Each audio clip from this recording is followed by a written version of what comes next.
Alright, what is good, people? It is me, Quancredible, back in 2019.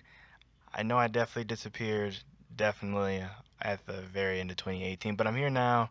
Um, Definitely want to do more content in 2019, but I am back. And as you can see from the thumbnail, this is how strong Asta is, or at least how strong I believe him to be. So, without further ado, let's just hop right into it. Here we go. Now, the best way to gauge how strong he is to compare him to other characters in his series, as well as check out some of his more noteworthy feats.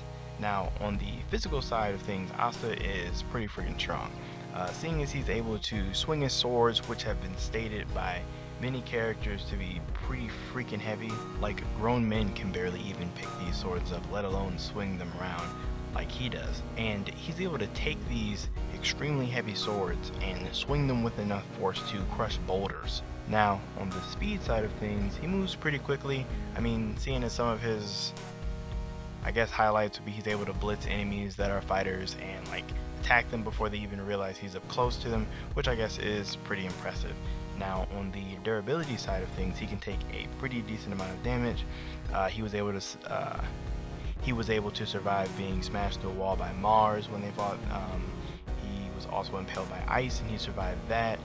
He even survived a cave-in. So, I mean, I do believe those are the upper limits of his durability, and I don't really think he can take too much more damage than that, but still pretty durable nonetheless. So when you compare him to other characters in his series, you begin to realize that with the type of fighter he is, being a close combat sword fighter, combined with the fact that he uses anti-magic, you see that he matches up extremely well with most of the people in the world in Black Clover. I mean, to put it plainly, I guess, in my opinion, I believe he's right around the level that a vice captain in the Magic Knights should be. Maybe more or less, maybe a bit less. My reasons for this being is that he was able to take down members of the 8 Shining Generals of the Diamond Kingdom. Granted, the snot guy he fought, he did need the help of Charmy and Finral, but you also have to take into account that he didn't have his arms. And he was also able to defeat Ladros, whatever, in a more recent fight in the anime by himself. Now, the reason this is important is because the 8 Shining Generals, they were stated to be comparable to the Magic Knights of the Clover Kingdom. Now, granted, I do believe this is a bit far-fetched, seeing as Asta and Yuno took down basically half of them. I mean, I guess if you think that Asta could still beat Mars, which I totally think he still can beat Mars, but Asta and Yuno took down most of them, and they're definitely not captain level. I think the thing that definitely separates them, at least from the Shining Generals that we've seen so far, is that they don't have that extra oomph or like power that the Magic Knights squad captains at least appear to have. Well, at least all the captains except for the fat purple orca guy, the ham dude, I don't know his name. So it's pretty clear to see that unless you have some kind of like super hacks magical ability that like affects an entire area, or if you just have the ability to blatantly overpower him with magic, or I guess if you just have so much combat experience that he wouldn't be able to deal with you, he's pretty tough in the world of Black Clover. Like, not very many characters in his show I feel like could take him. Also, when you put this in conjunction with his black form, it gives him like a massive mobility boost in terms of him being able to fly and move faster. Also looks like it gives him like a strength buff, so it's like he's a force. Not quite captain level, but still a force. However, why stop there? We can even see how he stacks up against the other shonen main characters. So I guess if we want to compare him to the members of the new big three. By the way, to me, the new big three would be Black Clover, My Hero Academia, and I don't really like this show. I mean, I watch it, but like no one likes it. Would be Boruto. Now, without a doubt, Boruto is definitely the weaker one.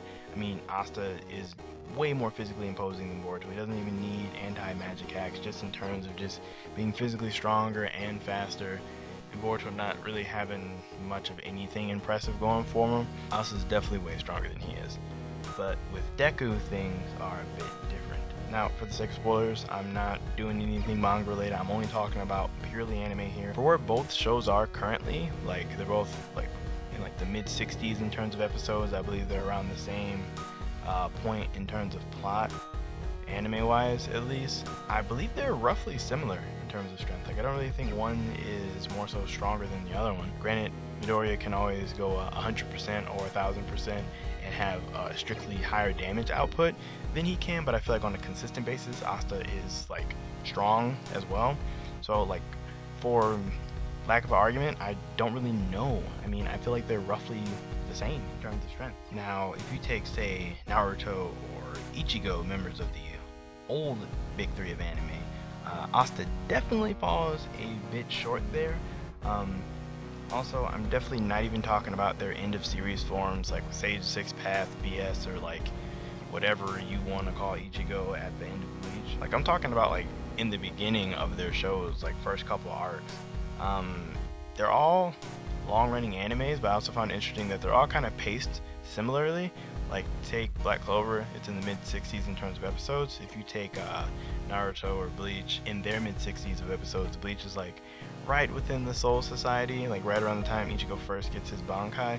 And for Naruto, it's right in the midst of the tuning exams, where Naruto first uses like a bit of Fox Chakra against Neji. So it's almost kind of like they're all right at that point of like a first real power-up. But even with that, Asta's still a bit behind the mark in terms of being as strong as both of them. Take Ichigo, for example. Bankai Ichigo is way stronger than Asta could even hope to be, and this is like fresh Bankai Ichigo is much stronger than Asta. Like, I'm not talking about if they actually fought what the result would be, but just in terms of feats and what he can do, like, it's not even close. I think like a closer match for how strong Asta would be like maybe Ichigo like around when he first gets his Shikai, maybe not even that strong. That'd be much closer of a comparison. Now on the Naruto side, I also don't believe he's stronger than Naruto. Granted, in terms of physical strength and speed, maybe he might be stronger than Naruto, but like I said, this isn't a fight. But if they were to fight, Naruto has access to hundreds upon maybe even thousands of shadow clones that he can just spam out. And with his Fox Chakra stacked on top of that, he gets much stronger and faster than Asta normally is. Now, I do blame a lot of this on the fact that the old Big Three is just like way stronger than the new Big Three is, especially for where they are in the show. So it's not really that much of Asta's fault, just how anime kind of just goes. But yeah, I guess just to summarize, Asta definitely has superhuman strength and superhuman speed. Nothing super crazy. His durability isn't like crazy high, but it still is pretty high. Much stronger than a lot of characters in his very own series. He's able to beat a lot of people, just I guess because of the anti-magic hacks. But even mixed with the fact that he has like tons of physical strength and tons of speed, he's definitely a force in his own show. But aside from that, I'm going to end it here. But yeah, I definitely want to put out a video every week just to have something to put out for you guys. Maybe even branch out a little bit more into other avenues of anime, just to talk about some stuff. Definitely going to be an exciting year in terms of like things that I want to do. Hope you guys' 2019 is going well. Hope it continues to go well. And yeah, Quancredible out.